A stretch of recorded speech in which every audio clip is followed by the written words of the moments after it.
Avant de commencer l'histoire, dites-nous d'où vous nous regardez en laissant un commentaire ci-dessous. Si vous aimez cette vidéo, n'oubliez pas de liker et de vous abonner. Passez une merveilleuse journée.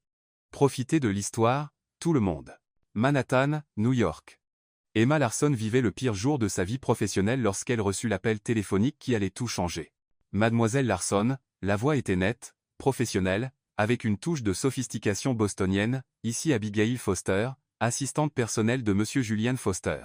Je vous appelle pour confirmer votre présence au gala de charité de ce soir.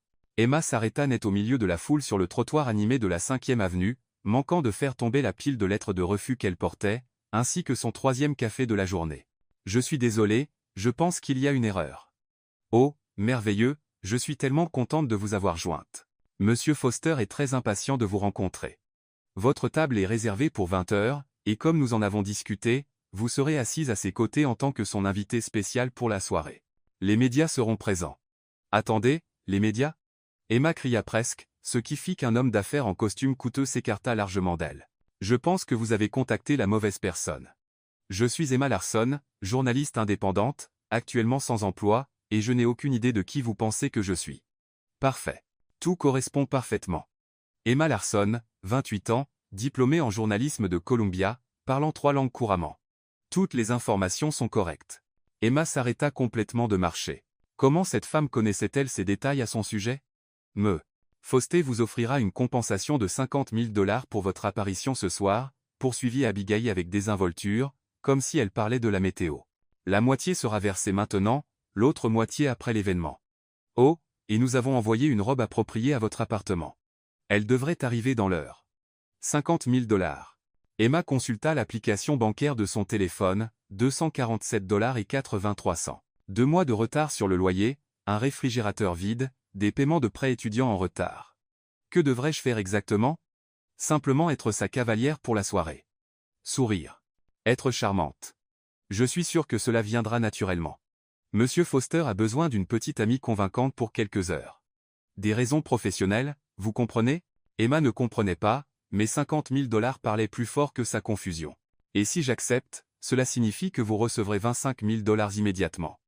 Je peux effectuer le virement pendant que nous parlons. Le téléphone d'Emma vibra. Notification bancaire. Dépôt reçu, 25 000 $. Elle fixa l'écran, cligna des yeux plusieurs fois, regarda à nouveau. Le montant était toujours là.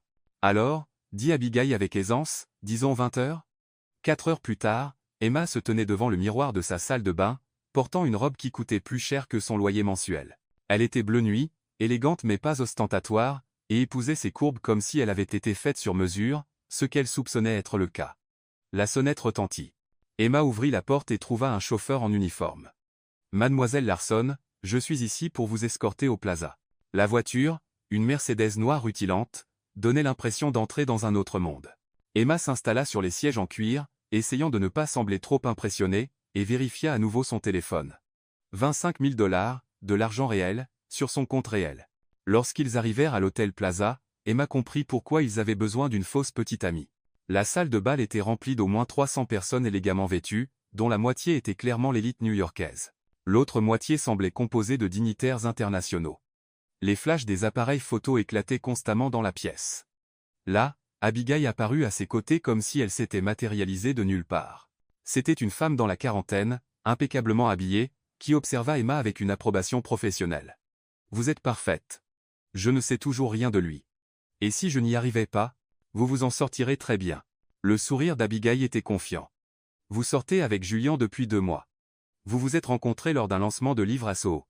Vous êtes passionné par le journalisme d'investigation et la justice sociale. Il sait que vous parlez espagnol et français, alors n'hésitez pas à impressionner. Oh, et appelez-vous chérie ou mon cœur, mais n'en faites pas trop. Attendez, je n'ai même pas vu à quoi il ressemble. Et si je ne le reconnaissais pas? Vous le reconnaîtrez. » Abigail hocha la tête vers le centre de la pièce. « Faites-moi confiance. » Emma suivit son regard et comprit immédiatement ce qu'Abigail voulait dire.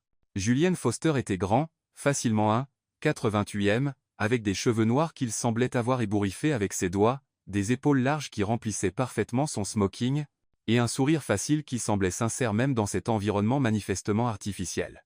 Mais ce furent ses yeux qui retinrent son attention, verts profonds, intelligents, et lorsqu'ils croisèrent les siens à travers la foule, il y avait quelque chose qui lui fit oublier de respirer pendant un instant. « Allez-y », Abigail lui donna une légère poussée, « il vous attend ».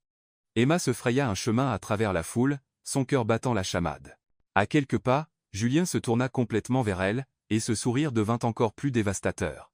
Emma, sa voix était profonde, chaleureuse, avec une légère pointe d'accent californien qui faisait sonner son nom comme une mélodie, « Vous êtes absolument éblouissante ». Pendant une seconde, elle oublia que tout cela était faux. La façon dont il l'avait dit, la manière dont ses yeux s'étaient illuminés en la voyant, tout semblait totalement réel. « Merci, chérie ». Le terme affectueux sortit plus naturellement qu'elle ne s'y attendait. Julien lui offrit son bras, et lorsqu'elle le prit, il se pencha pour murmurer à son oreille, « Merci de faire ça. Je sais que ça doit sembler complètement insensé. » Un peu, chuchota-t-elle en retour, souriant pour les caméras qui s'étaient déjà tournées vers eux, mais l'argent aide à supporter l'insensé. Irrite. Un rire sincère qui fit frémir son estomac. Bon à savoir que vous êtes ici pour des raisons purement mercenaires. Ça simplifie les choses. D'une certaine manière, Emma n'était pas sûre que ce soit vrai. La soirée fut irréelle.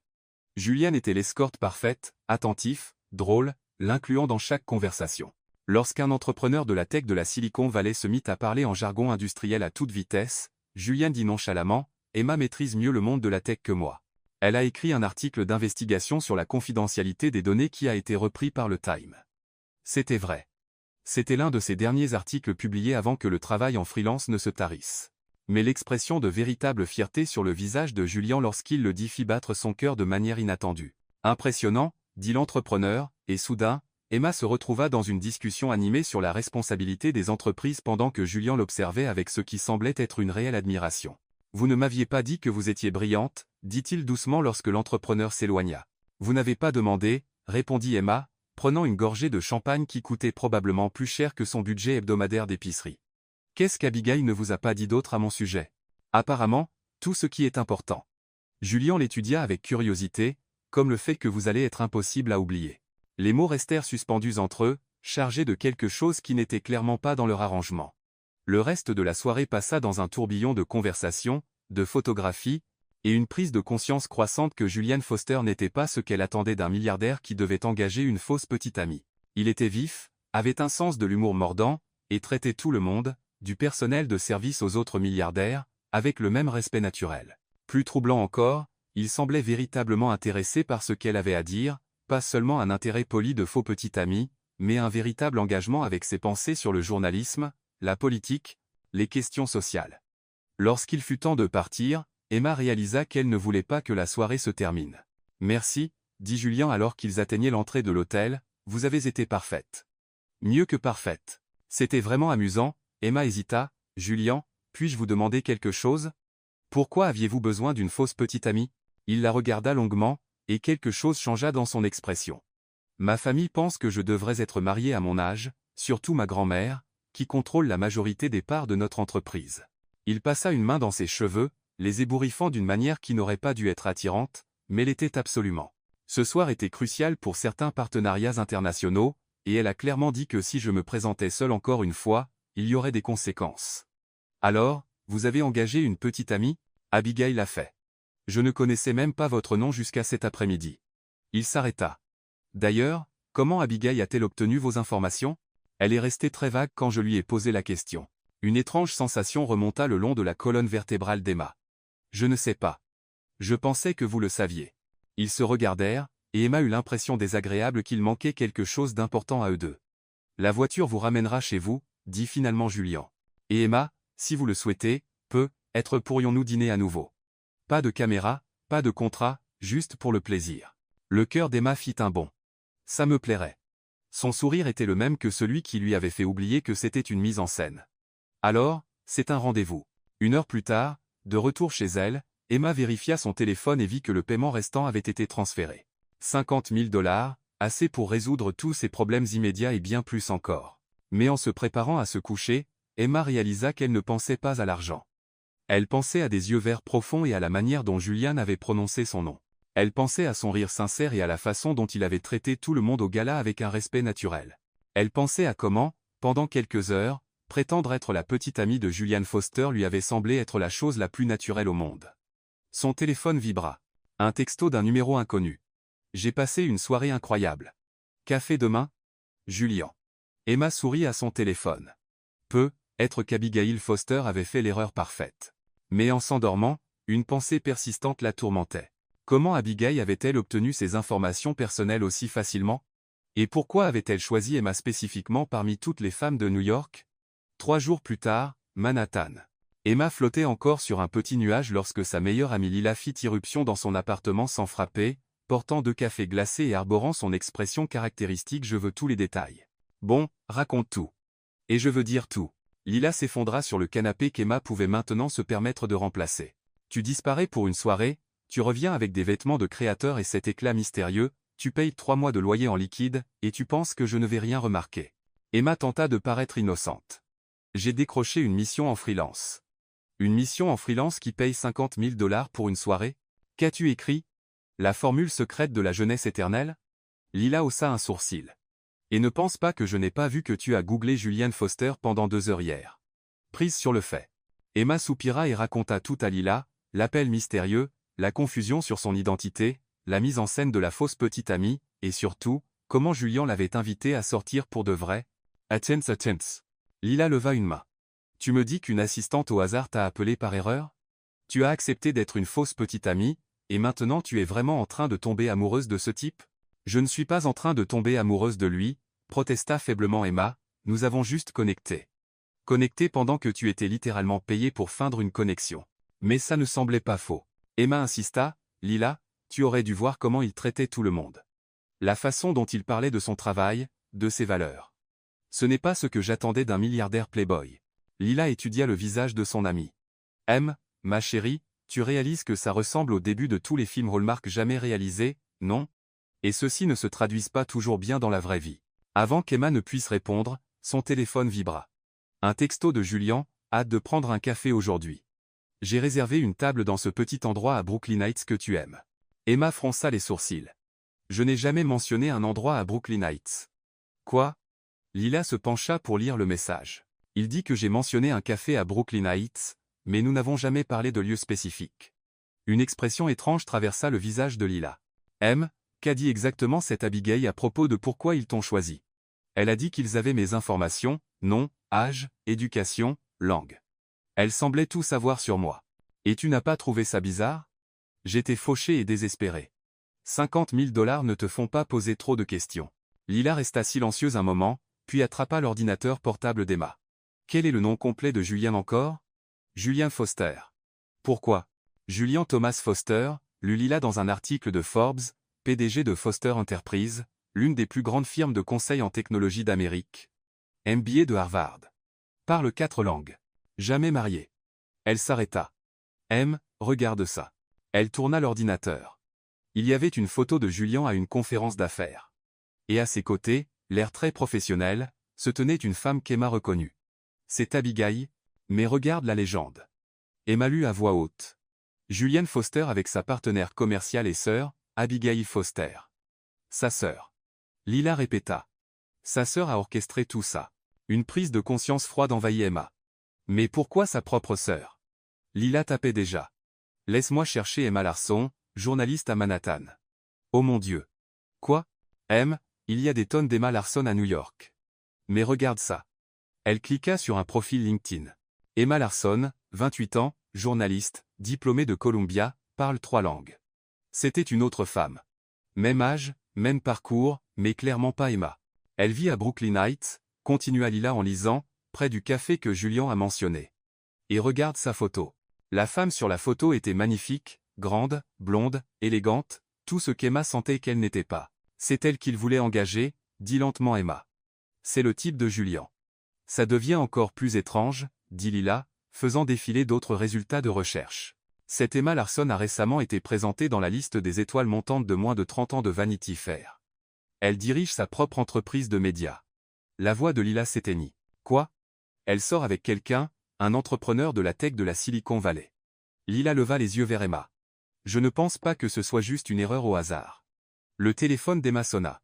Le nom de Julian apparut à l'écran.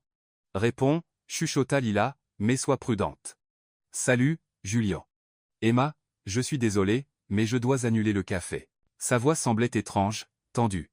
Quelque chose d'inattendu est survenu. Tout va bien? Oui. Peut être qu'on peut reprogrammer. Il y avait quelque chose dans son ton qui fit chuter l'estomac d'Emma. Julien, est-ce qu'il s'est passé quelque chose? Une pause. Puis-je te demander quelque chose? Et s'il te plaît, sois honnête. Bien sûr. Savais-tu qui j'étais avant qu'Abigail ne t'appelle? La question frappa comme un coup de poing. Que veux-tu dire? Je veux dire, savais-tu quelque chose sur mon entreprise, ma famille avant cette soirée? Julien, je n'avais jamais entendu parler de toi avant l'appel d'Abigail. Je le jure. Une autre pause. D'accord. Je t'appellerai plus tard. Il raccrocha, laissant Emma fixer son téléphone. Ça n'avait pas l'air bon, observa Lila. Non, pas du tout. Emma s'effondra sur le canapé. Lila, et si tout cela avait été orchestré, et si quelqu'un voulait que je rencontre Julien spécifiquement? Mais qui et pourquoi? Avant qu'Emma ne puisse répondre, on frappa à la porte. Elle ouvrit et trouva un coursier avec une enveloppe à son nom.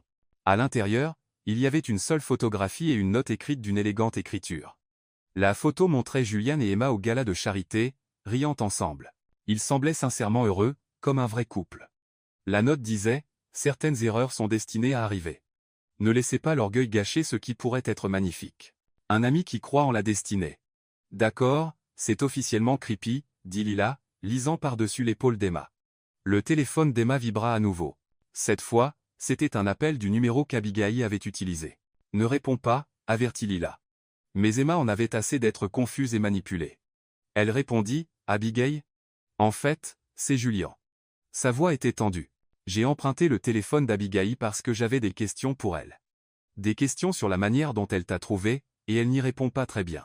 Mais j'ai trouvé quelque chose d'intéressant dans son bureau. Quoi? Un dossier à ton nom.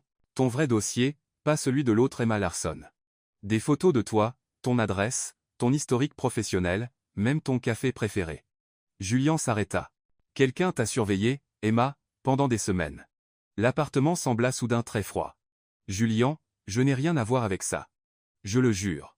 Je te crois. Mais quelqu'un voulait que nous nous rencontrions, et ils ont déployé des efforts considérables pour que cela arrive. Sa voix s'adoucit légèrement. La question est pourquoi? Emma regarda à nouveau la photographie, eux deux riant, semblant si naturels ensemble. Peut être, dit-elle lentement, devrions-nous le découvrir ensemble. Que veux-tu dire? Je veux dire, celui qui a fait ça voulait clairement que nous soyons ensemble. Peut être qu'au lieu de lutter contre ça, nous devrions découvrir qui et pourquoi. C'est soit très courageux, soit très insensé. Probablement les deux. Mais Julien, ce que nous avons eu cette soirée, cette connexion, était-ce réel pour toi? Une longue pause. Oui, c'était réel.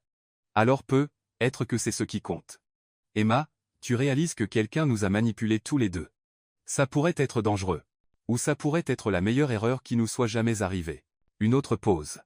Es-tu toujours aussi optimiste face à des situations potentiellement dangereuses? Seulement quand elles impliquent des milliardaires séduisants et des sœurs mystérieuses. Julien rit, ce même rire sincère du gala de charité. D'accord, mais nous faisons ça prudemment. Et ensemble. Emma accepta. Après avoir raccroché, Lila secoua la tête. Tu sais que c'est fou, non? Complètement fou, acquiesça Emma, mais elle souriait. Mais Lila, et si celui qui a fait ça nous avait vraiment rendu service? Et s'ils avaient vu quelque chose que nous ne pouvions pas voir nous-mêmes? Ou s'ils étaient des psychopathes complets essayant de vous manipuler tous les deux pour une raison inconnue? Eh bien, dit Emma, regardant à nouveau la photo d'elle et Julien, je suppose que nous sommes sur le point de le découvrir. Ce soir-là, le penthouse de Julien, Upper East Side. Le penthouse de Julien surplombait Central Park, et dans des circonstances normales, Emma aurait été sans voix devant la vue. Mais ce soir, elle était plus concentrée sur le mur de photos de famille que Julien lui montrait, essayant de reconstituer le puzzle des motivations d'Abigail. Là, Julien pointa une photo de lui avec une femme élégante plus âgée, c'est ma grand-mère, Evelyn Foster, la matriarche de la famille dont je t'ai parlé. Elle me met la pression pour que je me marie depuis que j'ai 30 ans. Elle a l'air redoutable, observa Emma, étudiant la femme aux cheveux argentés qui dégageait une autorité même sur une photo de famille décontractée. Elle l'est. Elle a construit la branche technologique de notre entreprise de toutes pièces après que mon grand-père se concentrait sur les investissements traditionnels. Julienne passa à une autre photo. Et voici Abigail avec nos parents. Ils sont morts dans un accident de voiture quand j'avais 22 ans et elle 18. Le cœur d'Emma se serra. Julien, je suis vraiment désolé. Ça fait 10 ans, mais ça nous a rendus, Abigail et moi, incroyablement proches. Nous n'avions que l'un l'autre et grand-mère Evelyne. Son expression s'assombrit légèrement, c'est pourquoi ce qu'elle a fait semble une telle trahison. Emma étudiait les photos lorsqu'un détail attira son attention. Julian, qui est-ce? Elle pointa une jeune femme présente sur plusieurs photos, toujours proche de Julian, mais semblant d'une certaine manière séparée du groupe familial. La mâchoire de Julien se crispa. C'est Lorraine Caldwell, mon ex-fiancée. Ex-fiancée? Emma se tourna pour lui faire face. Tu n'as pas mentionné que tu avais été fiancée. Ça s'est terminé il y a 18 mois. Décision mutuelle, mais sans-on suggérer que ce n'était pas du tout mutuel. Nos familles étaient amies depuis l'enfance. Un arrangement très traditionnel, très pratique pour les affaires. Que s'est-il passé? Julienne marcha vers les grandes fenêtres, regardant les lumières de la ville. J'ai réalisé que je ne voulais pas épouser quelqu'un juste parce que ça faisait sens sur le papier. Je voulais épouser quelqu'un que j'aimais vraiment. Le mot amour resta suspendu entre eux, lourd de sens. Et Lorraine n'était pas ravie. Ni sa famille, ni la mienne, d'ailleurs. Julien se tourna vers Emma. Rompre ses fiançailles a endommagé certaines relations d'affaires importantes. Cela nous a coûté une fusion majeure avec le groupe Caldwell. Emma ressentit un frisson de compréhension. Julien, et si le rôle de marieuse d'Abigail n'était pas seulement lié à la volonté de ta grand-mère de te voir mariée? Et si ta famille voulait que tu épouses quelqu'un qu'il pourrait contrôler, ou quelqu'un qu'il pense meilleur pour l'entreprise que ton côté indépendant? Le téléphone de Julien vibra. Le nom d'Abigail apparut à l'écran. Réponds, dit Emma, mais mets sur haut-parleur. Abigail, dit Julien, sa voix soigneusement neutre. Jules, Dieu merci, j'essayais de te joindre. La voix d'Abigail était enjouée, mais avec une tension sous-jacente. Comment s'est passé le café avec Emma? Julien regarda Emma. Nous avons reprogrammé. Abigail, j'ai besoin de réponses. Sur la manière exacte dont tu as trouvé Emma, ses vraies coordonnées, pas des bêtises de réseau professionnel. Une pause. Jules, chéri, pourquoi toutes ces questions? N'est-ce pas suffisant que ça ait parfaitement fonctionné? Vous étiez absolument magiques ensemble au gala. Abigail? La voix de Julien était plus tranchante maintenant. J'ai trouvé le dossier de surveillance dans ton bureau. Celui avec les photos d'Emma et ses informations personnelles remontant à des semaines. Silence à l'autre bout. Abigail. D'accord, très bien. La voix d'Abigail changea, devenant plus sérieuse. Tu te souviens du café Gramercy? Tu y vas tous les mardis matins pour ta réunion avec les avocats des brevets. Julien fronça les sourcils. Oui, il y a 4 semaines, tu as aidé une jeune femme qui avait fait tomber son sac d'ordinateur sous la pluie. Tu lui as donné ton parapluie et tu l'as aidé à sauver son travail. Le souffle d'Emma se bloqua. Elle se souvenait parfaitement de ce matin-là. Elle se précipitait pour rencontrer un client potentiel, maladroite et stressée, lorsqu'un inconnu aimable avait littéralement sauvé son ordinateur et son projet. C'était toi, dit Julien, fixant Emma. Tu as été si gentil avec moi, murmura Emma, je ne l'ai jamais oublié. Apparemment, Abigail non plus, dit Julien, regardant toujours Emma, mais parlant au téléphone. Tu observais. J'avais un déjeuner d'affaires à la table près de la fenêtre, admit Abigail. Et Jules, la façon dont tu l'as regardé. Je ne t'avais jamais vu regarder quelqu'un comme ça, pas même Lorraine. Alors, tu as décidé de nous manipuler tous les deux. J'ai décidé de donner un coup de pouce au destin. La composure d'Abigail se fissurait. Jules, tu as été malheureux depuis que tu as rompu avec Lorraine. Et cette fille, Emma, elle rayonnait pratiquement quand tu l'as aidée. Je pouvais le voir de l'autre côté du café. Alors, tu l'as fait enquêter. Je l'ai fait rechercher. C'est différent. Pas pour moi. Jules, écoute. Non, toi, écoute. La voix de Julien était glaciale maintenant. Tu as violé notre vie privée à tous les deux. Tu nous as manipulés dans une fausse relation. Et tu l'as fait sans notre consentement. Je l'ai fait parce que je t'aime. Le masque professionnel d'Abigail glissa complètement. Jules, notre famille te pousse à te réconcilier avec Lorraine depuis des mois. Grand-mère Evelyne, le conseil d'administration, même les Caldwell espèrent encore que tu reviendras à la raison. Emma sentit le sang se retirer de son visage. C'était plus qu'une simple pression familiale. Il se moque de ton bonheur, continua Abigail, la voix chargée d'émotion. Il se soucie des cours des actions et des opportunités de fusion. La famille de Lorraine contrôle toujours 15% des actions de Foster Enterprise, et il menace de les vendre à nos concurrents si tu ne... Si je ne quoi? La voix de Julien était mortellement calme. Si tu ne redonnes pas une chance à cette relation. Et tu pensais qu'engager Emma résoudrait ça? Comment, exactement? Je pensais que si tu rencontrais quelqu'un de vrai, quelqu'un qui pourrait t'aimer pour toi et non pour ton portefeuille, tu aurais enfin la force de leur tenir tête à tous. Emma trouva sa voix. Abigail, qu'est-ce qui te fait penser que je suis la bonne personne pour ça? Parce que tu ne savais pas qui il était quand tu l'as rencontré au café, mais tu lui as souri comme s'il avait illuminé toute ta journée. Parce que quand il t'a aidé, Tu l'as regardé comme s'il était un héros, pas un compte bancaire. Et, la voix d'Abigail s'adoucit, parce que j'ai vu mon frère être seul pendant 18 mois, ayant peur de faire confiance à quelqu'un de nouveau parce qu'il pense que tout le monde en veut à son argent.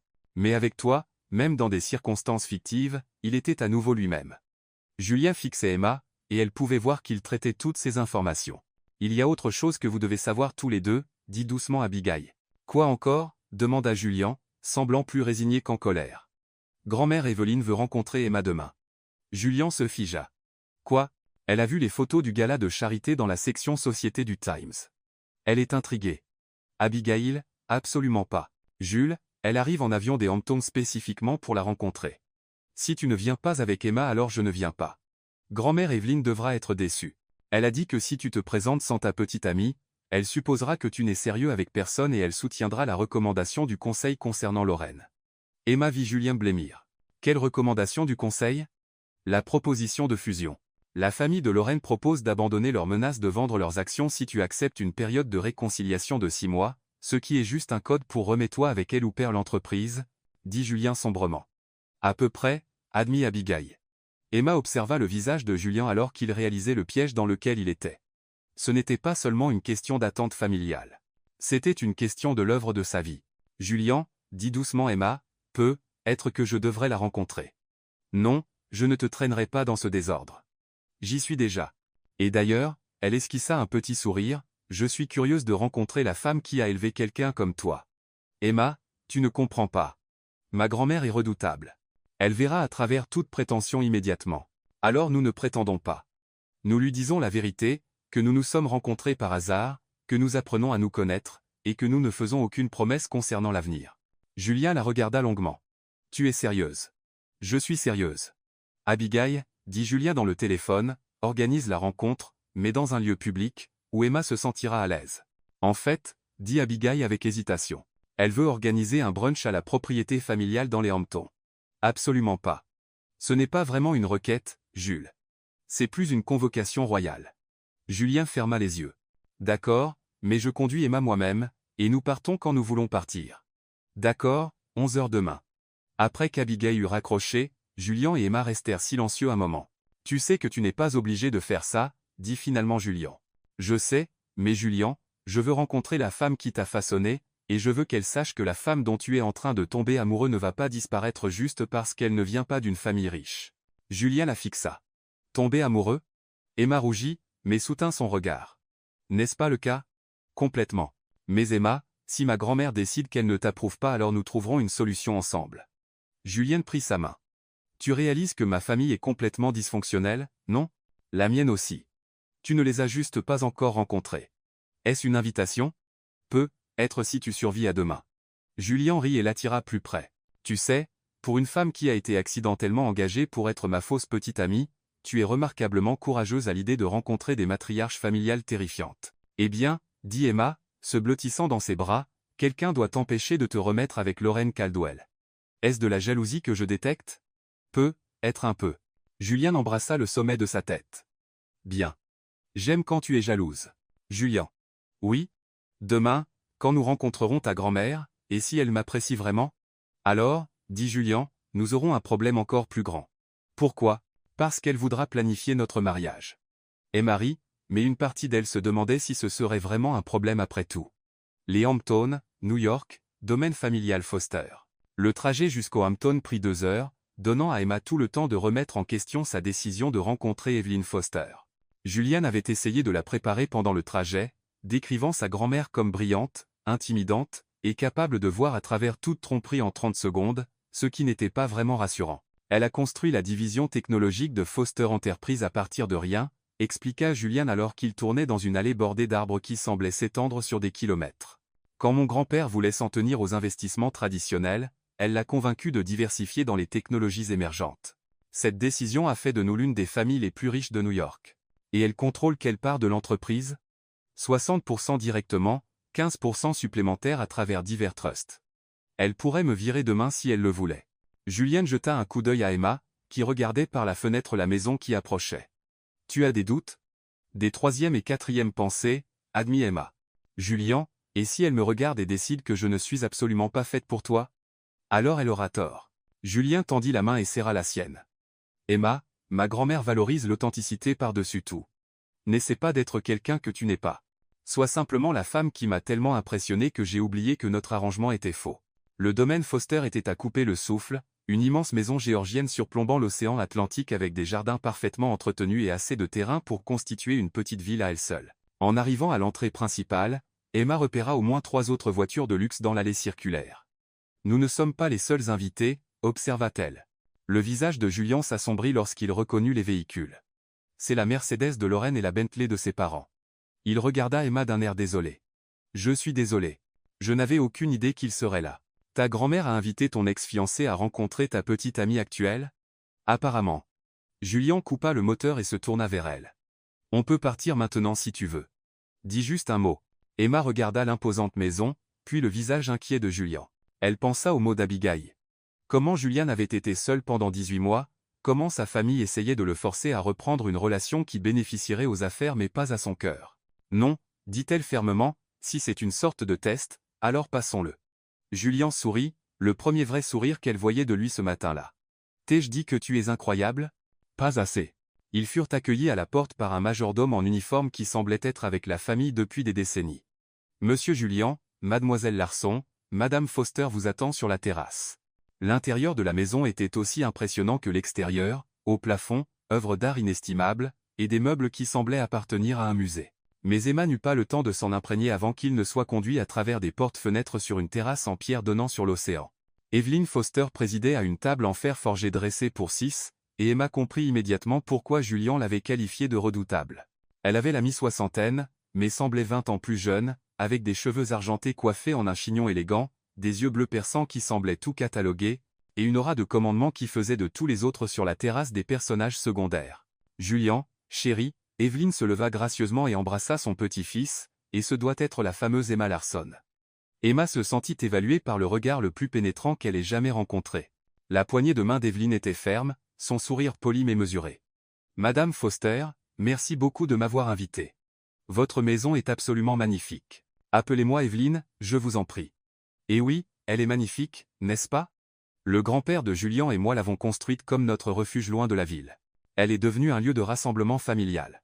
Les yeux d'Evelyn ne quittèrent jamais le visage d'Emma. J'ai cru comprendre que vous êtes journaliste. Oui, indépendante, principalement des enquêtes. Comme c'est intéressant. Et qu'est-ce qui vous attire dans le travail d'investigation? Emma sentit que ce n'était pas une simple conversation polie. Je crois que les gens méritent de connaître la vérité, surtout quand des intérêts puissants préféraient qu'ils ne la sachent pas. Un sourcil d'Evelyn se haussa légèrement, approbation ou inquiétude, Emma ne pouvait le dire. Julien, une voix familière interrompit, quelle agréable surprise. Emma se tourna pour voir une grande femme blonde approcher de l'autre bout de la terrasse. Lorraine Caldwell était tout ce que les photos avaient suggéré et plus encore, d'une beauté saisissante avec cette aisance de l'argent ancien, portant une robe d'été de créateur qui coûtait probablement plus cher que le loyer mensuel d'Emma, et se tenant avec la confiance de quelqu'un qui n'avait jamais douté de sa place dans le monde. Lorraine, la voix de Julien était soigneusement neutre, je ne savais pas que tu serais là. Maman a mentionné qu'Evelyn nous avait invités pour le brunch. J'espère que ça ne te dérange pas. Le sourire de Lorraine était parfait lorsqu'elle se tourna vers Emma. Et vous devez être la journaliste. Je suis Lorraine Caldwell. Emma Larson. Enchantée de vous rencontrer. La poignée de main de Lorraine était aussi soignée que tout le reste chez elle, mais Emma capta quelque chose de calculateur dans ses yeux, une évaluation rapide qui laissa Emma avec le sentiment d'être jugée insuffisante. Prenons place? Suggéra Evelyn. J'ai demandé à la cuisinière de préparer quelque chose de spécial. Alors qu'ils s'installaient autour de la table, Emma se retrouva stratégiquement placée entre Julien et Evelyn, avec Lorraine juste en face d'elle. Les autres invités, les parents de Lorraine, qu'Evelyn présenta comme Edward et Margaret Caldwell, encadraient Lorraine comme des serre-livres élégants. Alors, Emma, dit Edward Caldwell alors que le premier plat était servi, Julien nous a dit que vous êtes diplômé de l'école de journalisme de Columbia. Oui, monsieur. Et quel était votre domaine d'études? Emma sentit un autre test. Le journalisme d'investigation avec un accent sur la responsabilité des entreprises. Un léger sourire joua sur les lèvres d'Evelyn. Comme c'est approprié. Et sur quelles histoires avez-vous travaillé récemment? J'ai terminé un article sur des entreprises technologiques utilisant les données des utilisateurs sans divulgation appropriée. Il est en cours de révision par plusieurs publications. Vraiment? Lorraine se pencha en avant avec un intérêt apparent. Quelles entreprises? Emma nomma plusieurs grandes entreprises technologiques, dont deux qu'elle savait être des clients de Foster Enterprise. Elle observa attentivement la réaction d'Evelyn, mais le visage de la femme plus âgée resta impassible. Fascinant, dit Margaret Caldwell d'un ton qui suggérait le contraire. Et ce travail est-il lucratif? La question resta suspendue dans l'air comme un défi. Emma sentit Julian se tendre à côté d'elle. Ça peut l'être, répondit Emma calmement, quand les publications sont prêtes à payer pour des recherches approfondies et des vérifications des faits. Bien sûr, le travail en freelance doit être si imprévisible, dit Lorraine avec une sympathie apparente. L'incertitude, les revenus irréguliers. J'imagine qu'il doit être difficile de planifier l'avenir. Emma réalisa qu'on la provoquait délibérément. Lorraine soulignait, de la manière la plus polie possible, qu'Emma était financièrement instable et donc inappropriée pour quelqu'un dans la position de Julian. Je trouve que l'incertitude rend la vie intéressante, répondit Emma, et l'intégrité compte plus pour moi qu'un salaire stable. Comme c'est admirable, dit Evelyn, et cette fois, Emma était certaine de déceler une approbation dans la voix de la femme plus âgée. Dites-moi, Emma, qu'avez-vous pensé du gala de charité de l'autre soir? C'était révélateur. Je n'avais aucune idée de tout le bien qui pouvait être accompli lorsque des gens avec des ressources décident de les utiliser de manière responsable. Et qu'avez-vous pensé du discours de Julian sur les initiatives technologiques durables? Emma s'arrêta. Julian n'avait pas donné de discours au gala. C'était un piège. Evelyn testait si Emma avait vraiment prêté attention à Julian ou si elle s'était concentrée sur l'aspect performatif de leur arrangement. En fait, dit prudemment Emma, Julian n'a pas donné de discours ce soir-là, mais nous avons eu plusieurs conversations intéressantes sur la technologie durable avec d'autres invités. Ses connaissances sur les applications d'énergie renouvelable étaient impressionnantes. Le sourire d'Evelyn devint sincèrement chaleureux pour la première fois. En effet, Julian milite pour des initiatives environnementales au sein de Foster Enterprise depuis des années, parfois contre une résistance considérable, ajouta Julian, jetant un regard significatif au Caldwell. Le changement est toujours difficile, dit Edward Caldwell diplomatiquement. Les approches traditionnelles ont bien servi nos familles pendant des générations, mais la tradition sans innovation mène à la stagnation, observa Emma. Les entreprises qui s'adaptent aux valeurs et aux technologies changeantes sont celles qui survivent. Une perspective intéressante, dit Evelyn. Et quels changements pensez-vous les plus importants pour les entreprises? Emma se retrouva dans une discussion animée avec Evelyn sur la responsabilité des entreprises, la durabilité environnementale et le rôle de la technologie dans la résolution des problèmes sociaux. Elle était vaguement consciente que Lorraine devenait de plus en plus silencieuse, et que Julian observait l'échange avec quelque chose comme de l'émerveillement. « Excusez-moi, dit soudain Lorraine, se levant, j'ai besoin de prendre l'air. » Elle marcha jusqu'au bord de la terrasse, et après un moment, Julian s'excusa pour la suivre. Emma essaya de ne pas regarder alors qu'ils engageaient ce qui semblait être une conversation intense et discrète. « Elle est charmante, dit Margaret Caldwell, bien que son ton suggéra le contraire. « Oui, elle l'est, répondit fermement Evelyn. Intelligente, intègre, et complètement indifférente à la richesse ou au statut, assez rafraîchissant, en fait. » Emma ressentit une bouffée de gratitude envers Evelyn, mais elle pouvait voir les Caldwell échanger des regards inquiets. « Evelyn, ma chère, dit prudemment Edward, vous pouvez sûrement voir que Julian et Lorraine ont tant d'histoires ensemble. Ils comprennent le monde l'un de l'autre. Ils comprennent les comptes bancaires l'un de l'autre, corrigea Evelyn d'un ton sec. Il y a une différence. Au bord de la terrasse, la conversation de Lorraine et Julien semblait devenir plus animée. Emma capta des fragments, jeter tout ce que nous avons construit et ne m'a jamais aimé comme tu la regardes. Enfin, Lorraine revint à la table, sa parfaite maîtrise d'elle-même fissurée. Je pense que nous devrions partir, annonça TL à ses parents. C'était clairement une erreur. Lorraine, chérie, commença sa mère. Non, maman. Il est évident que Julian a fait son choix. Les yeux de Laurent brillèrent lorsqu'elle regarda Emma. J'espère juste qu'il ne le regrettera pas quand la réalité s'installera. Qu'est-ce que c'est censé vouloir dire? Demanda Julian, revenant à la table. Ça veut dire que les contes de fées ne durent pas, Jules. Tôt ou tard, les différences dans vos origines, vos expériences, vos attentes, tout cela compte. La voix de Lorraine était maintenant triste plutôt qu'en colère. Je sais que tu penses que l'amour triomphe de tout, mais dans notre monde, la compatibilité compte plus que la chimie. Lorraine, la voix d'Evelyn était d'acier, ça suffit. Mais Lorraine n'avait pas fini. Pose-toi cette question, Emma. Que se passe-t-il quand la nouveauté s'estompe? Quand les amis et les associés de Julian s'attendent à ce que tu t'intègres dans un monde que tu ne comprends pas? Quand tu réalises qu'être avec lui signifie vivre dans un bocal, où chaque décision que tu prends reflète sur la réputation de sa famille? Emma sentit les mots atteindre leur cible. C'étaient exactement les peurs qu'elle essayait de réprimer. Lorraine, la voix de Julian était menaçante. Quand tu réaliseras, continua Lorraine sans relâche, que tu ne seras jamais rien de plus qu'un cas de charité qui l'a sauvé, que sa famille te verra toujours comme la femme qui n'était pas assez bien, qui avait besoin d'être élevée à son niveau. Assez. La voix d'Evelyne claqua comme un fouet. Lorraine Caldwell, vous quittez ma maison immédiatement. Le silence qui suivit fut assourdissant. Lorraine sembla frappée, comme si elle n'avait pas voulu aller aussi loin. Evelyne, je suis désolé. Je ne voulais pas si, vous le pensiez. Et maintenant, tout le monde sait exactement quel genre de personne vous êtes. Evelyne se leva, rayonnant de dignité et de fureur contrôlée. Edward, Margaret, je pense qu'il est temps que vous rameniez votre fille chez elle. Les Caldwell partirent dans un flot d'excuses maladroites et d'orgueil blessé, laissant Emma, Julien et Evelyne seuls sur la terrasse. Emma luttait contre les larmes, les mots de Laurent résonnant dans sa tête. Le pire était que certains d'entre eux sonnaient vrais. Emma, dit doucement Evelyne, se rasseyant, je vous dois des excuses. Vraiment?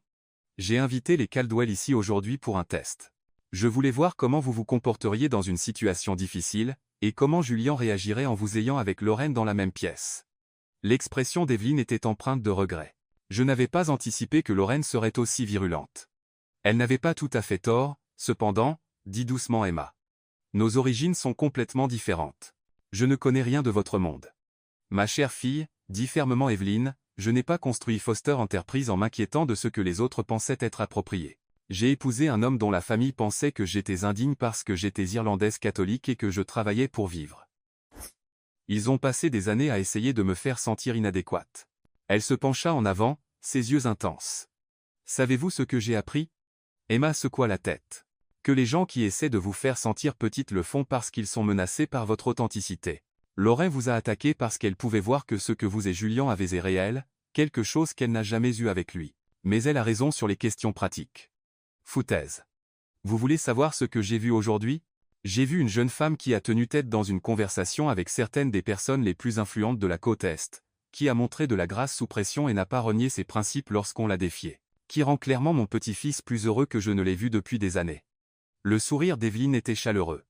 Ce n'est pas quelqu'un qui a besoin d'être élevé au niveau de qui que ce soit. C'est quelqu'un qui élève les autres simplement en étant elle-même. Emma sentit les larmes nasser à nouveau, mais pour des raisons différentes cette fois. Julien, continua Evelyne, tu as été idiot ces 18 derniers mois, à essayer de trouver quelqu'un qui correspond à un idéal imaginaire au lieu de reconnaître la vraie valeur quand elle était juste devant toi. Ne fais plus cette erreur. Julien prit la main d'Emma. Je n'en ai pas l'intention. Bien. Parce que Emma, si vous êtes prête à supporter mon petit-fils insupportable et sa famille compliquée, vous avez mon soutien total. Les yeux d'Evelyne pétillèrent. Et je dois vous prévenir. Quand Evelyne Foster donne son soutien, il est plutôt complet. Que voulez-vous dire? Demanda Emma. Je veux dire que la petite manigance boursière des Caldwell vient de devenir sans importance. J'ai cherché une excuse pour racheter leur part de toute façon. Leurs pratiques commerciales sont devenues de plus en plus douteuses. Le sourire d'Evelyne devint prédateur. Considérez cela comme mon cadeau de fiançailles. Grand-mère, dit prudemment Julien, nous ne sommes pas fiancés. Pas encore, répondit Evelyne sereinement. Mais j'ai d'excellents instincts pour ces choses-là. Comme sur un signal, Abigail apparut sur la terrasse, légèrement essoufflée. Désolée d'être en retard. La circulation était infernale pour sortir de la ville. Elle s'arrêta net en voyant qu'ils n'étaient que 3. Où sont les Caldwell? Partis, dit simplement Evelyne. Et bon débarras. Les yeux d'Abigail s'élargirent alors qu'elle prenait en compte la scène, Emma légèrement stupéfaite, Julien protecteur et soulagé, et Evelyne rayonnant de satisfaction. Qu'ai-je manqué? La fin de l'ère Lorraine Caldwell, dit Julien, passant son bras autour d'Emma, et, espérons-le, le début de quelque chose de bien meilleur. Abigail sourit. Alors, mon rôle de marieuse a fonctionné. Ta manipulation a fonctionné, corrigea Julien, mais seulement parce que tu as accidentellement trouvé exactement la bonne femme. Ce n'était pas un accident, dit Abigail avec suffisance. Je t'ai dit que j'ai d'excellents instincts. Apparemment, c'est de famille, observa Evelyne. Maintenant, prenons le dessert. Je crois que nous avons quelque chose à célébrer. Alors qu'ils s'installaient pour ce qui devint un repas de 3 heures rempli d'histoires familiales, de taquineries légères et de conversations de plus en plus confortables, Emma commença à comprendre dans quoi elle s'était engagée. Ce n'était pas juste une famille riche. C'était un groupe de personnes qui, malgré leurs ressources et leur influence considérable, valorisaient l'authenticité, l'intelligence et la loyauté par-dessus tout. Et maintenant? Demanda Emma alors qu'ils se préparaient à partir. Maintenant? Dit Evelyne, l'embrassant chaleureusement. Vous faites partie de cette famille, si vous le voulez. Et les problèmes d'affaires, la pression du conseil? Evelyne balaya la question d'un geste. Laissez-moi m'occuper du conseil. Ils se rangeront une fois qu'ils comprendront que l'alliance avec les Caldwell n'est plus bénéfique. Son sourire devint tranchant. Je ne suis pas arrivé là où je suis en laissant les autres dicter l'avenir de ma famille. Pendant le trajet de retour à Manhattan, Emma et Julien restèrent silencieux, chacun traitant les événements de la journée. Ça va? Demanda finalement Julien. Je pense que oui. Ta grand-mère n'est pas ce à quoi je m'attendais. À quoi t'attendais-tu? Quelqu'un de froid et intimidant. À la place, elle est juste redoutable. C'est différent. C'est vrai. Et Emma, à propos de ce que Lorraine a dit, elle n'avait pas tout à fait tort, interrompit Emma. Je ne connais pas ton monde. Je ne connais pas les règles, les attentes, les codes sociaux. Alors, nous apprendrons ensemble. Emma, je ne veux pas que tu changes pour t'adapter à mon monde. Je veux que mon monde soit digne de toi. Emma le regarda, cet homme qui avait commencé comme un étranger, était devenu un faux petit ami, et était maintenant, quoi, exactement? Julien, que faisons-nous ici, vraiment? Il se gara sur le côté de la route et se tourna vers elle. Nous tombons amoureux, dit-il simplement. Malgré la manipulation, malgré les complications, malgré le fait que tout a commencé par un mensonge, nous tombons amoureux, et je pense que nous devrions arrêter de lutter contre ça. Emma étudia son visage.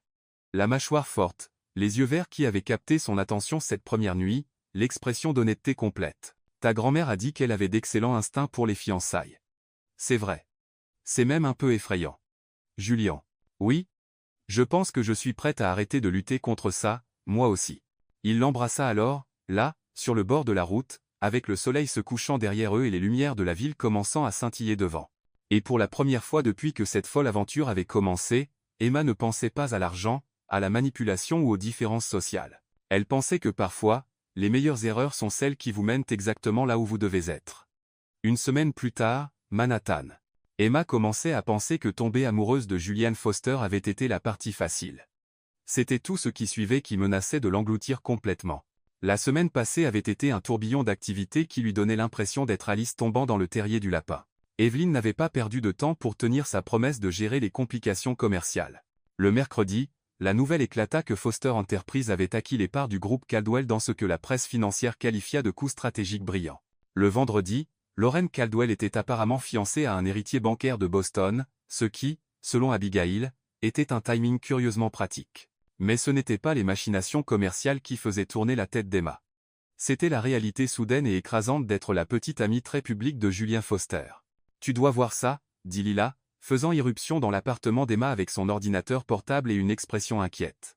Ça fait le buzz sur les réseaux sociaux. Emma leva les yeux de l'article qu'elle essayait d'écrire, un texte sur l'agriculture durable qui semblait ridiculement banal comparé à ses circonstances de vie actuelles. Qu'est-ce qui fait le buzz? Toi. Lila tourna l'ordinateur, révélant un fil Twitter avec des milliers de retweets. L'entête disait, qui était Emma Larson? Tout ce que nous savons sur la petite amie mystère de Julianne Foster. L'estomac d'Emma chuta alors qu'elle faisait défiler le fil. Quelqu'un avait effectué une enquête remarquablement approfondie sur sa vie, complète avec des photos de sa remise de diplôme universitaire, des extraits d'articles qu'elle avait écrits, et même une photo de son immeuble. C'est insensé, murmura-t-elle. Comment ont-ils obtenu toutes ces informations? Bienvenue dans le monde de sortir avec un milliardaire, dit Lila sombrement. Regarde les commentaires. Les commentaires étaient un mélange de curiosité, d'admiration et d'hostilité pure. Certains louaient son travail journalistique et la qualifiaient de changement rafraîchissant par rapport aux types habituels de mondaine. D'autres mettaient en doute ses motivations, suggéraient qu'elle était une croqueuse de diamants et spéculaient sur combien de temps la relation durait. Mais ce furent les commentaires des autres journalistes qui la blessèrent le plus. Plusieurs écrivains qu'elle respectait auparavant avaient posté des variations d'eux. On dirait qu'Emma Larson a trouvé comment faire avancer sa carrière maintenant, et d'enquêter sur les entreprises à coucher avec les PDG. Quel virage de carrière! Emma, dit doucement Lila, tu savais que ça arriverait, non? Tu ne peux pas sortir avec quelqu'un d'aussi célèbre sans que les gens y prêtent attention. Je le savais, intellectuellement, mais voir tout ça exposé comme ça. Emma fit un geste impuissant vers l'écran. Lila, ils remettent en question mon intégrité professionnelle. Ce sont des gens dont l'opinion compte dans mon domaine. Son téléphone sonna. Le nom de Julianne apparut à l'écran. Salut, répondit-elle, essayant de sembler normale. As-tu vu les trucs sur les réseaux sociaux? Sa voix était tendue de colère. Lila me les montre maintenant. Je suis tellement désolée, Emma. J'aurais dû anticiper ça. J'aurais dû mieux te préparer. Ma publiciste travaille déjà sur le contrôle des dégâts. Ta publiciste? Sarah Thompson. Elle gère toutes les relations avec les médias pour Foster Enterprise. Elle est très compétente dans son travail. L'idée d'avoir besoin d'une publiciste pour gérer sa vie personnelle semblait irréelle. Julian, je ne sais pas si je suis faite pour ce niveau de scrutiny. Tu ne devrais pas avoir à l'être. Écoute, je viens chez toi. Nous devons parler de comment gérer ça. Après qu'il eut raccroché, Emma continua à faire défiler les publications sur les réseaux sociaux, chacune la faisant se sentir plus petite et plus exposée. Lila s'assit à côté d'elle, offrant un soutien silencieux. « Tu sais ce qu'il y a de pire ?» dit enfin Emma. Certains de ces commentaires ne sont pas faux. Je viens d'un monde complètement différent de celui de Julian. Je suis en difficulté financière, et oui, être avec lui change mes perspectives professionnelles. Et alors ? Tu penses être la première personne à tomber amoureuse à travers les classes sociales ? Tu penses qu'Evelyn Foster n'a pas fait face aux mêmes critiques quand elle a épousé cette famille ? C'était différent. Elle construisait quelque chose, elle créait de la valeur. Je suis juste. Là. Lila attrapa l'ordinateur portable et le ferma fermement. Emma Larson, tu es l'une des journalistes d'investigation les plus talentueuses que je connaisse. Tu as dénoncé la corruption, tenu des gens puissants responsables, et tu l'as fait tout en survivant à peine financièrement parce que tu refuses de compromettre tes principes. Ne laisse pas une bande de trolls sur Internet te faire oublier qui tu es. Avant qu'Emma ne puisse répondre, on frappa à la porte.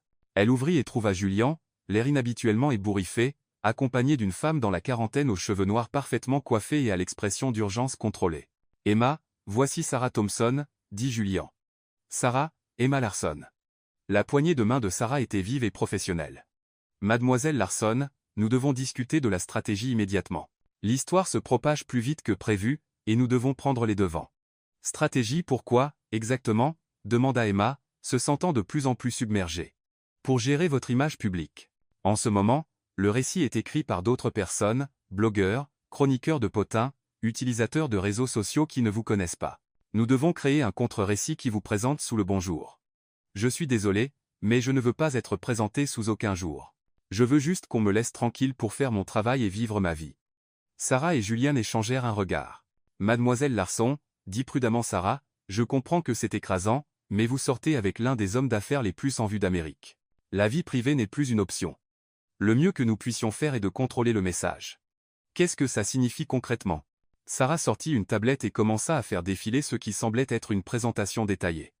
Nous commençons par une interview soigneusement élaborée, être avec Vanity Fair ou Harper's Bazaar. Quelque chose qui vous positionne comme une professionnelle accomplie qui se trouve être en relation avec Julian, pas comme une personne insignifiante qui a eu de la chance. « Mais je suis une personne insignifiante qui a eu de la chance », protesta Emma. « Non, dit fermement Julian, vous êtes une journaliste accomplie qui se trouve sortir avec moi.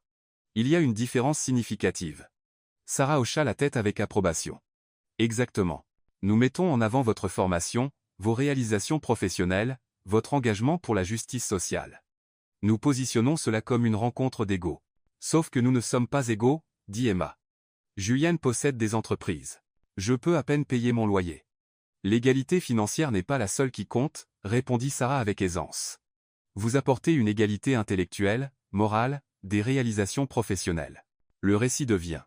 Un homme d'affaires prospère rencontre une journaliste brillante, trouve un partenariat intellectuel et émotionnel. Lila, qui écoutait depuis la cuisine, intervint soudain. Et l'enquête ? Tout le monde se tourna vers elle. Lila, dit Emma avec un avertissement. Non, je pense que c'est important. Emma, tu as été tellement concentrée sur la gestion des retombées de votre relation que tu as complètement oublié le mystère derrière son commencement. Sarah sembla confuse. Quel mystère ? Julian et Emma échangèrent des regards. Ils n'avaient parlé à personne en dehors de la famille de la manipulation d'Abigail ou du dossier de surveillance. C'est compliqué, dit finalement Julian. Décompliquez-le, exigea Sarah. S'il y a des squelettes dans ce placard, je dois les connaître maintenant avant que quelqu'un d'autre ne les déterre.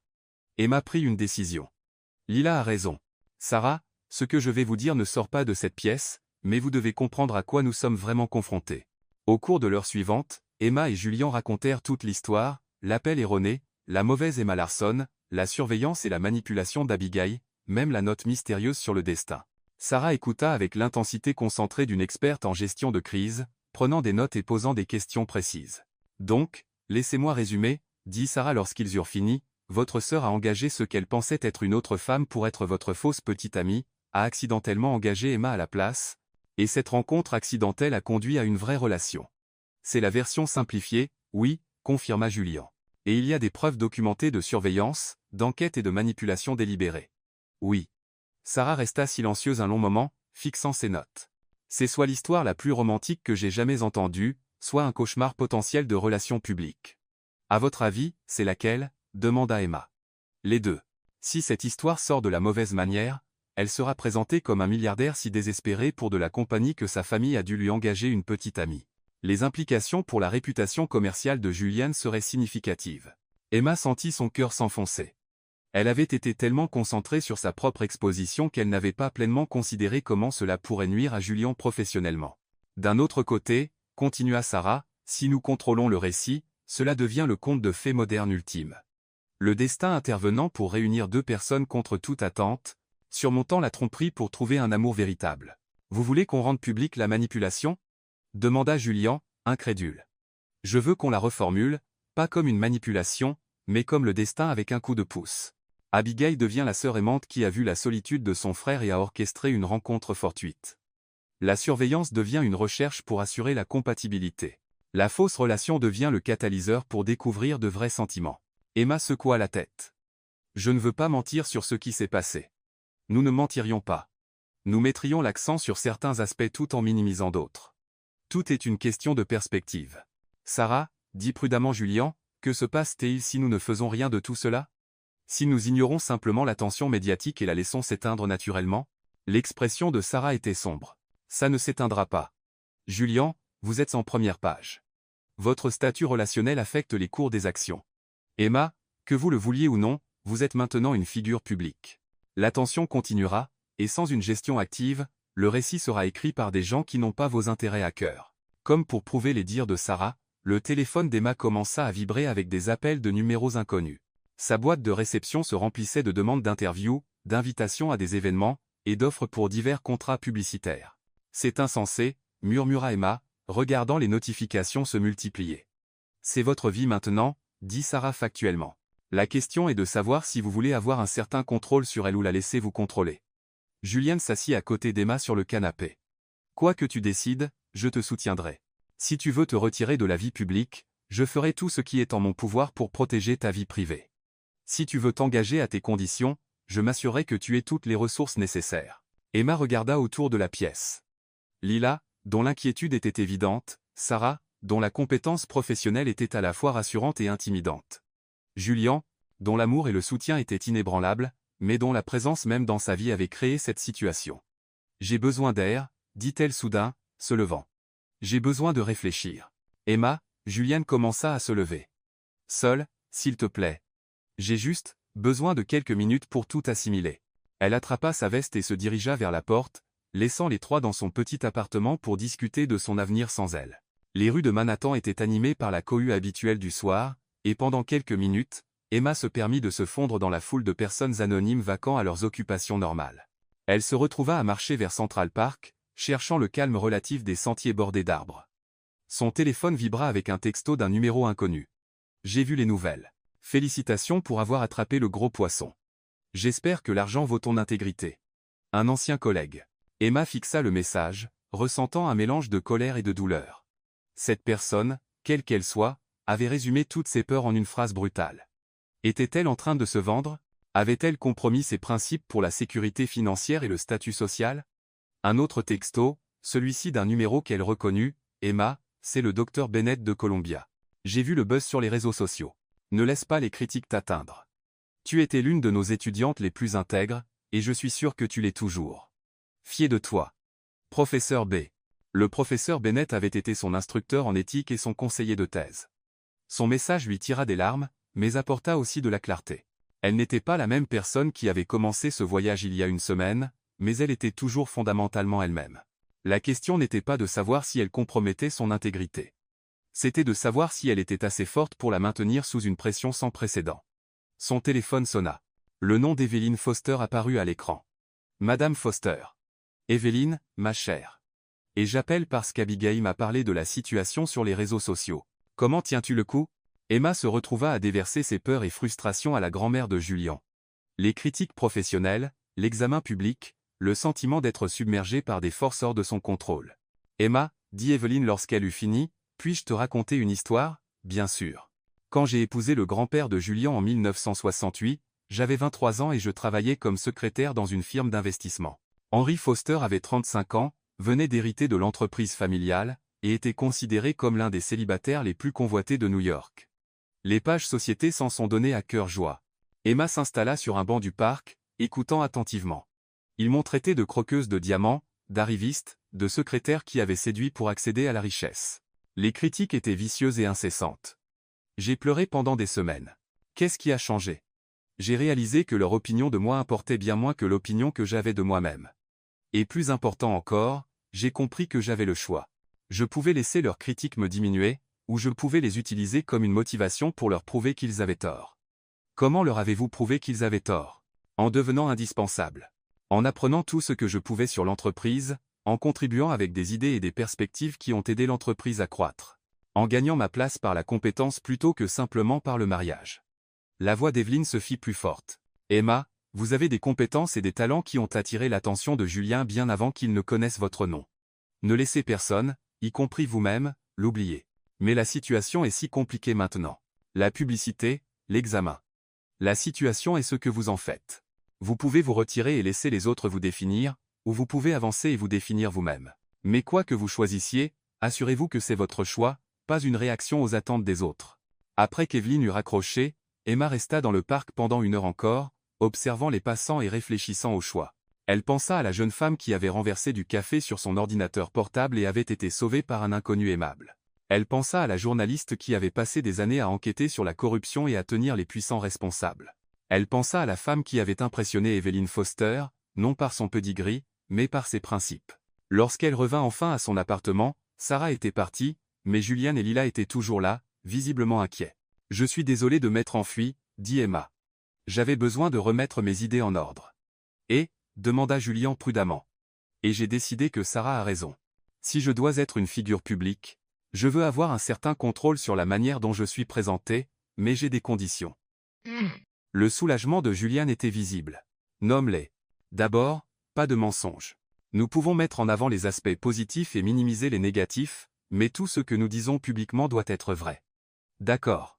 Deuxièmement, je ne veux pas devenir une petite amie professionnelle. Quelle que soit la publicité que nous faisons, elle doit inclure mon travail de journaliste.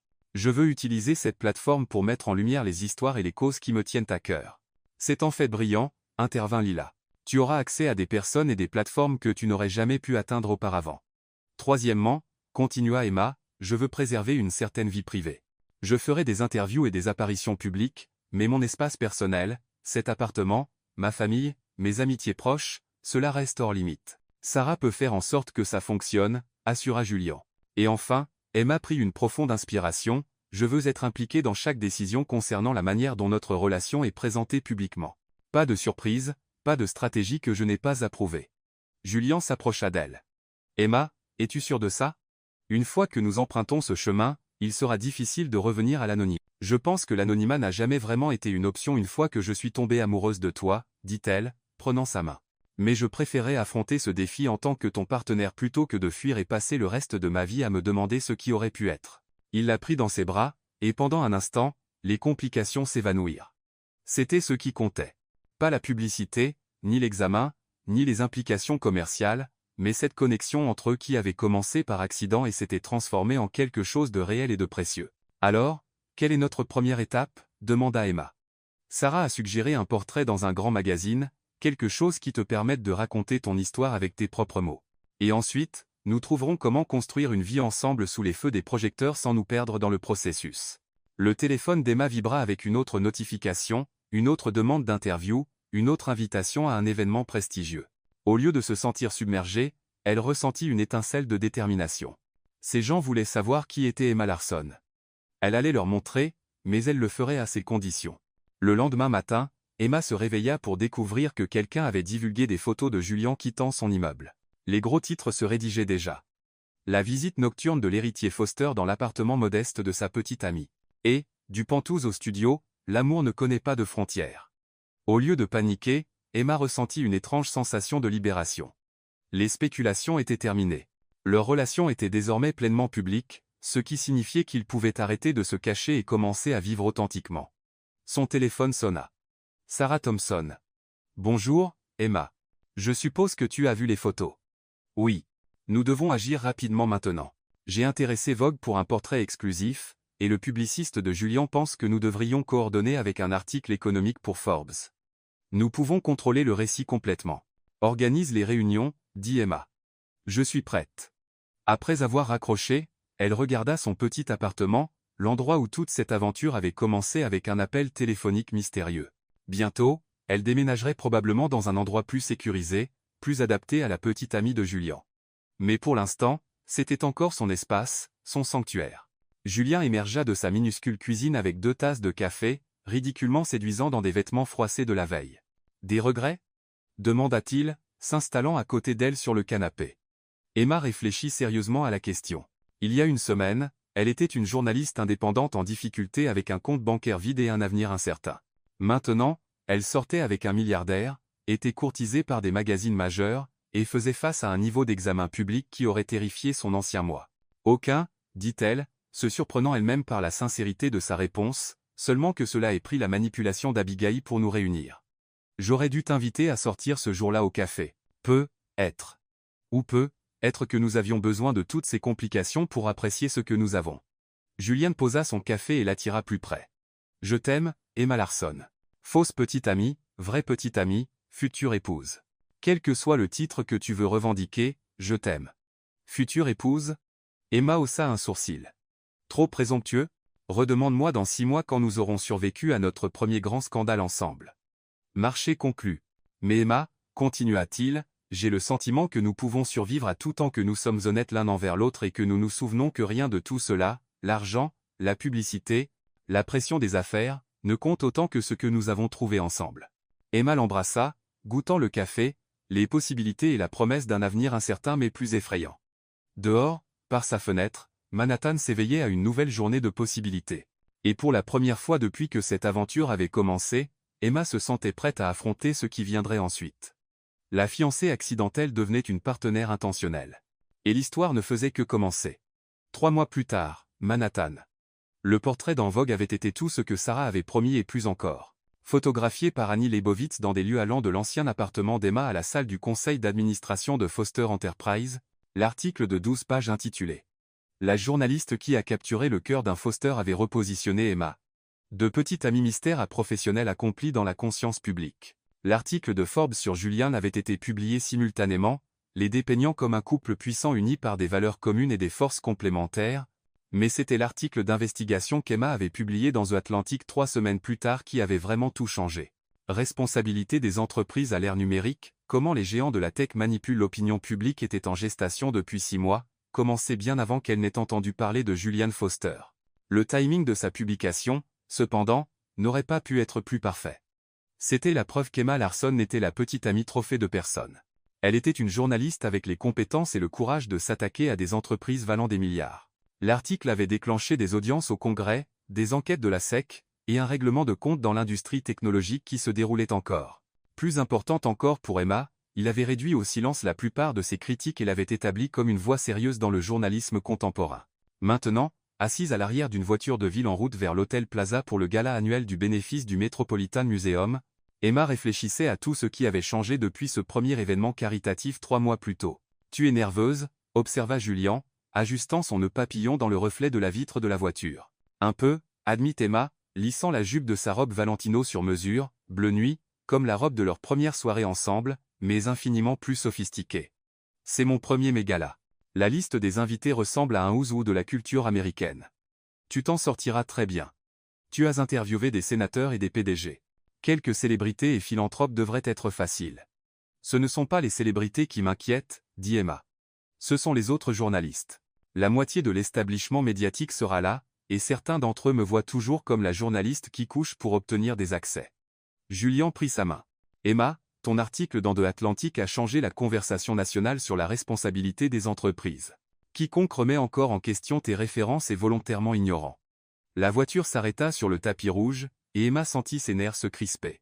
À travers les vitres teintées, elle pouvait voir le mur de photographes, les cordons de velours, le chaos contrôlé de l'un des événements sociaux les plus prestigieux de New York. « Prête ?» demanda Julian. Emma prit une profonde inspiration, se souvenant des conseils d'Evelyn Foster sur le fait de se définir soi-même plutôt que de laisser les autres le faire. Prête. À l'instant où ils sortirent de la voiture, les flashs des appareils photo explosèrent autour d'eux. Emma s'était quelque peu habituée à l'attention médiatique au cours des 3 derniers mois, mais c'était à un tout autre niveau. Elle pouvait entendre les photographes crier leur nom, les reporters poser des questions, les fans hurler derrière les barrières. Emma. Julian. Par ici. Mademoiselle Larson, quel effet ça fait de sortir avec le célibataire le plus convoité d'Amérique? Monsieur Foster, un commentaire sur les rumeurs de fiançailles? Cette dernière question les fit tous deux s'arrêter.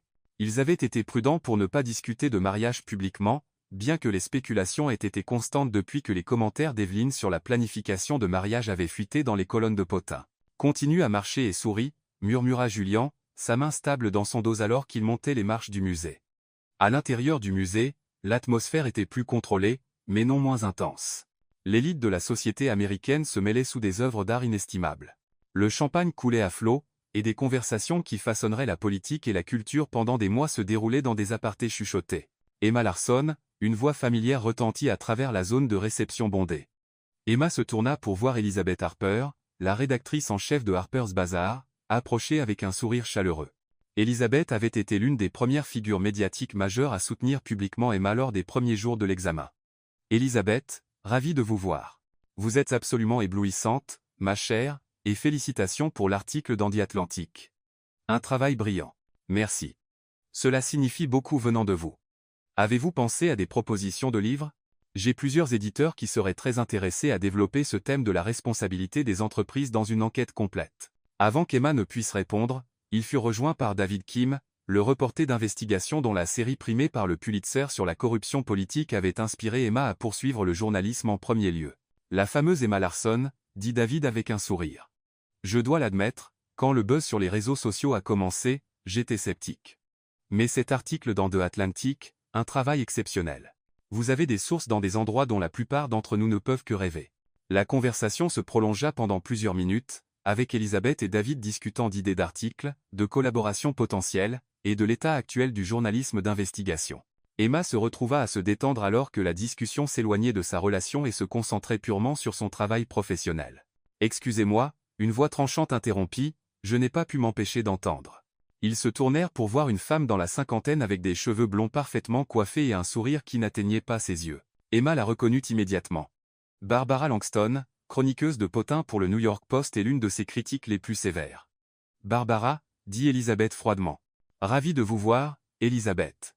David, si bon de vous voir tous les deux. Et mademoiselle Larson, bien sûr. Je disais justement à mes lecteurs combien il est fascinant de voir quelqu'un tirer parti d'une relation amoureuse pour des opportunités professionnelles. Le commentaire fit l'effet d'une gifle. Emma sentit ses joues s'enflammer, mais avant qu'elle ne puisse répondre, David s'avança. Barbara, c'est une perspective intéressante, étant donné que l'article d'Emma dans The Atlantic était en cours de développement bien avant qu'elle ne rencontre Julian Foster. En fait, si vous aviez fait vos recherches, vous sauriez qu'elle enquêtait sur les malversations d'entreprises tout en vivant de salaire en salaire. Pas vraiment les actions de quelqu'un motivé par l'ambition sociale. Bien sûr, répondit Barbara avec aisance, bien qu'on puisse se demander sur le timing de la publication. Si pratique d'avoir une plateforme aussi prestigieuse juste quand elle avait besoin d'établir sa crédibilité. Le timing, intervint Elizabeth, a été déterminé par notre calendrier éditorial et l'achèvement des recherches d'Emma.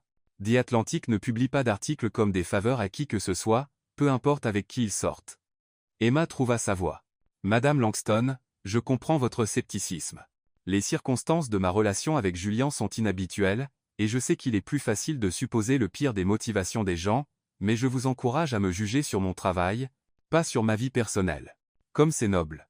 Dit Barbara avec un sourire condescendant, bien que je ne puisse m'empêcher de remarquer que votre travail a certainement bénéficié de votre accès à la salle du conseil de Foster Enterprise, n'est-ce pas? Étonnant comment les portes s'ouvrent quand on couche avec la bonne personne. L'accusation resta suspendue dans l'air comme du poison. Emma sentit sa composure soigneusement construite commencer à se fissurer. C'était exactement ce qu'elle craignait, que peu importe ce qu'elle accomplissait, il y aurait toujours des gens prêts à le diminuer en attribuant son succès à sa relation plutôt qu'à ses capacités. Ça suffit. La voix de Julian trancha la tension comme une lame. Il apparut à côté d'Emma, son charme habituel facile remplacé par quelque chose de beaucoup plus dangereux. Barbara, je crois que vous devez des excuses à Emma. Monsieur Foster, comme c'est galant. Bien que je faisais simplement une observation sur vous, insinuer que ma petite amie a échangé des faveurs sexuelles pour une avancée professionnelle, dit Julien, sa voix mortellement calme. Ce qui est non seulement offensant, mais manifestement faux. L'enquête d'Emma a commencé des mois avant que nous nous rencontrions, impliquait des entreprises sans lien avec Foster Enterprises, et a été complétée en utilisant des sources qu'elle a développées à travers des années de journalisme éthique. Julien, c'est bon, dit doucement Emma, bien qu'elle soit reconnaissante pour sa défense. Non, ce n'est pas bon. Les yeux de Julien ne quittèrent jamais le visage de Barbara. Vous voulez me critiquer? Très bien. Vous voulez remettre en question mes décisions commerciales ou mes qualifications? Allez-y. Mais Emma a gagné sa réputation par son talent, son intégrité et son travail acharné. Quiconque suggère le contraire est soit ignorant, soit malveillant. Eh bien, dit Barbara, visiblement décontenancée par la confrontation. Je n'avais certainement pas l'intention d'insinuer, si, vous l'aviez, interrompit David. Barbara, je vous connais depuis 15 ans, et vous ne dites jamais rien que vous ne pensez pas. La question est de savoir si vous allez vous excuser pour une attaque sans fondement contre l'intégrité professionnelle d'une collègue. La petite foule qui s'était rassemblée pendant la confrontation attendait dans un silence tendu. Barbara regarda autour d'elle, réalisant clairement qu'elle avait dépassé les bornes devant des témoins qui n'hésiteraient pas à rapporter son comportement. Bien sûr, je peux ai-je mal parlé. Mademoiselle Larson, je m'excuse si mes commentaires ont semblé minimiser vos réalisations professionnelles. C'était une excuse à contre-cœur au mieux, mais Emma l'accepta gracieusement. Merci, Madame Langston. Je l'apprécie. Barbara se retira, mais la rencontre avait secoué Emma plus qu'elle ne voulait l'admettre. Alors que la foule se dispersait et que les conversations reprenaient, elle s'excusa pour trouver un coin tranquille pour se ressaisir. Elle se retrouva dans une alcôve relativement isolée près de l'aile égyptienne, essayant de digérer ce qui venait de se passer. Malgré toute la couverture positive, malgré le succès de son article dans The Atlantic, il y avait encore des gens qui ne la voyaient que comme une croqueuse de diamants qui avait eu de la chance. Emma, Abigail Foster apparut à ses côtés, l'air inquiète. J'ai vu ce qui s'est passé avec Barbara Langston. Ça va? Ça va, dit Emma automatiquement, puis soupira. Non, en fait, ça ne va pas, Abigail. Est-ce que ça devient plus facile un jour? L'examen constant, l'hypothèse que tout ce que j'accomplis est en quelque sorte lié à l'influence de Julien? Abigail resta silencieuse un moment, étudiant le visage d'Emma. Puis-je te dire quelque chose sur pourquoi j'ai vraiment organisé cette rencontre entre toi et Julien? Emma leva les yeux, surprise. Je pensais qu'on avait couvert ça. Tu nous as vus interagir au café, et tu as décidé de jouer les marieuses. C'est une partie de l'histoire, mais pas tout. Abigail jeta un coup d'œil autour pour s'assurer qu'on ne les entendait pas. Emma, j'ai vu Julien lutter avec ce problème précis pendant des années. Chaque femme qu'il fréquentait était soit après son argent, soit si riche elle-même que la relation ressemblait à une fusion commerciale. Il avait commencé à croire qu'une connexion authentique était impossible pour quelqu'un dans sa position. Et tu pensais que je serais différente parce que j'étais fauchée? Je pensais que tu serais différente à cause de la manière dont tu as réagi quand il t'a aidé au café. Tu l'as remercié, tu lui as souri, et tu es parti. Tu n'as pas demandé son nom, tu n'as pas essayé de prolonger l'interaction, tu n'as montré aucun intérêt pour qui il était ou ce qu'il pouvait faire pour toi. Tu l'as traité comme un inconnu aimable, pas comme une opportunité potentielle. Emma réfléchit à cela. Je n'avais aucune idée de qui il était, vraiment. Et Emma, au cours des 3 derniers mois depuis que vous êtes ensemble, as-tu déjà demandé à Julien d'utiliser son influence pour faire avancer ta carrière? As-tu déjà exploité votre relation pour un gain professionnel? Non. Bien sûr que non. Bien sûr que non. Parce que malgré ce que Barbara Langston et d'autres comme elles veulent croire, tu as de l'intégrité. Tu as maintenu des frontières claires entre ta vie personnelle et professionnelle, même quand il aurait été plus facile de les brouiller. Mais les gens supposent toujours, les gens supposent ce qu'ils veulent supposer. Emma, tu ne peux pas contrôler les opinions des autres. Tu ne peux contrôler que tes propres actions. Abigail sourit. Et tes actions ont été exemplaires. Avant qu'Emma ne puisse répondre, Julian apparut dans l'alcôve. Te voilà. J'étais inquiet quand tu as disparu. J'avais juste besoin d'un moment, dit Emma. Cette confrontation était plus intense que je ne l'attendais. Je suis désolé que tu aies eu à gérer ça. Barbara Langston est une présence toxique dans les médias new-yorkais depuis des années. En fait, dit Emma, redressant les épaules, je suis contente que ça soit arrivé parce que ça a clarifié quelque chose d'important pour moi. Quoi donc? J'ai été tellement concentré sur prouver que je mérite d'être avec toi, que je suis digne de l'acceptation de ta famille, que j'appartiens à ton monde. Mais ce n'est pas la bonne question. Julien et Abigail semblaient perplexes. La bonne question, continua Emma, est de savoir si ce monde, notre monde, celui que nous construisons ensemble, est digne de qui nous sommes quand nous sommes ensemble. Et je pense qu'il l'est. Elle regarda autour du musée les œuvres d'art inestimables, les invités élégamment vêtus, le théâtre social soigneusement orchestré de la haute société. Tout cela est magnifique, et je suis reconnaissante d'en faire partie. Mais ce qui le rend significatif, ce n'est pas le luxe ou l'exclusivité. C'est l'opportunité d'utiliser le privilège de manière responsable, de tirer parti de l'accès pour un changement positif, de faire partie de quelque chose de plus grand que nous-mêmes. Julien sourit, et Emma vit de la fierté dans son expression. C'est exactement ce que j'espérais que tu réaliserais. Monsieur Foster, Mademoiselle Larson, un membre du personnel du musée apparut à l'entrée de l'alcôve, je suis désolé de vous interrompre, mais ils vont bientôt commencer la cérémonie de présentation. On a besoin de vous sur scène. Emma sembla confuse. Sur scène? Je ne fais partie d'aucune présentation. Abigail et Julien échangèrent un regard. En fait, dit Julien, l'air légèrement nerveux, si, Emma. Le musée annonce ce soir son nouveau programme de bourse en journalisme d'investigation. C'est un programme pour soutenir les journalistes travaillant sur des histoires concernant les institutions culturelles et leurs responsabilités sociales. C'est merveilleux. Mais qu'est-ce que ça a à voir avec moi? Vous êtes la première récipiendaire, dit Abigail avec un sourire. La bourse s'accompagne d'une allocation de $100 000, d'un accès complet aux archives et ressources du musée, et d'un engagement à publier vos résultats dans une grande publication. Emma les fixa. Comment est-ce possible? Je n'ai jamais postulé pour une bourse. Parce qu'elle n'existait pas avant le mois dernier, admit Julien. Le conseil du musée a été tellement impressionné par votre article dans The Atlantic qu'ils ont créé le programme spécifiquement pour soutenir un travail similaire. Julien, dis-moi s'il te plaît que tu n'as rien à voir avec ça. Je te jure que je n'ai eu aucune implication dans le processus de sélection. En fait, je n'en savais rien jusqu'à ce qu'ils appellent pour vérifier certaines informations de base. Le membre du personnel du musée toussota poliment. Je suis désolé, mais ils ont vraiment besoin de vous sur scène maintenant. Emma regarda Julien, puis Abigail, tous deux rayonnant de fierté et d'excitation. Ça arrive vraiment, confirma Julien. Et Emma, ça arrive parce que tu l'as mérité. Pas à cause de moi, pas à cause de notre relation, mais parce que tu es exactement le type de journaliste qu'ils veulent soutenir. Alors qu'ils se dirigeaient vers la zone de réception principale, Emma ressentit une vague de confiance qu'elle n'avait pas éprouvée depuis des mois. C'était une validation de l'une des institutions culturelles les plus prestigieuses d'Amérique, une reconnaissance de son travail qui n'avait rien à voir avec sa vie amoureuse. La cérémonie de présentation était irréelle.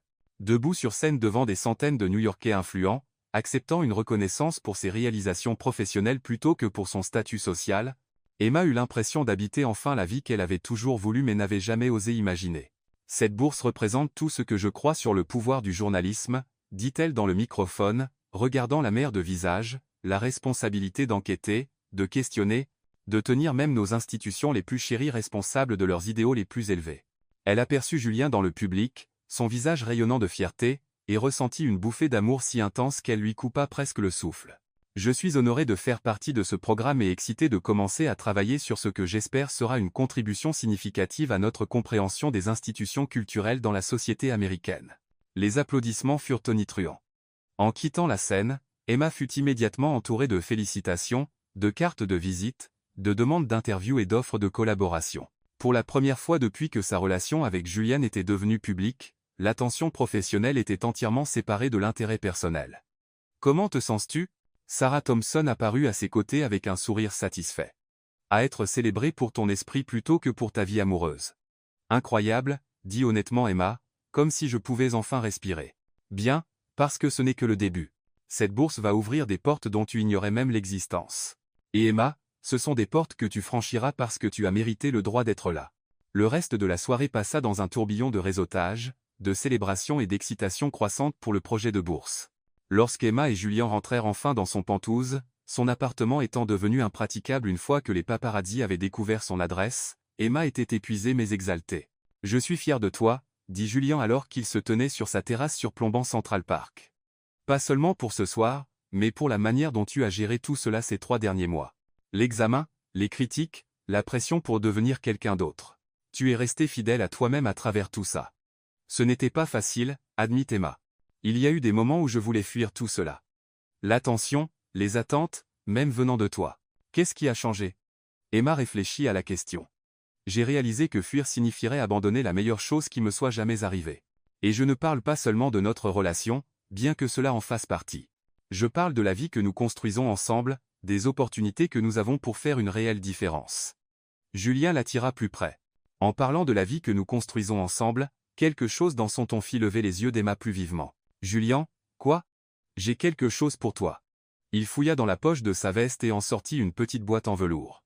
Le cœur d'Emma s'arrêta. « Julian, avant que tu ne paniques, dit-il rapidement, ce n'est pas ce que tu penses.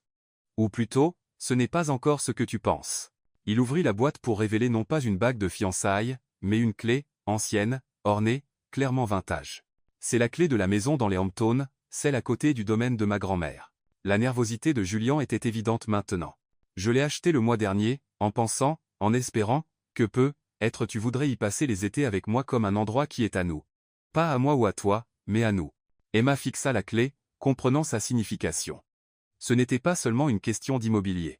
C'était une question d'engagement, de construire une vie commune, de franchir la prochaine étape sans se précipiter dans le mariage avant qu'ils ne soient tous deux prêts. « Julian, c'est magnifique, mais je ne peux pas te laisser m'acheter une maison. Tu ne me laisses rien t'acheter. Je te demande de partager quelque chose avec moi. Il y a une différence. » Emma prit la clé, sentant son poids dans sa paume. « Et mon indépendance, ma carrière ? Je ne veux pas devenir quelqu'un qui orbite autour de ta vie. C'est exactement pourquoi j'ai acheté la maison. Elle a une aile séparée qui serait parfaite comme studio d'écriture, lumière naturelle, espace bibliothèque, intimité complète quand tu as besoin de travailler.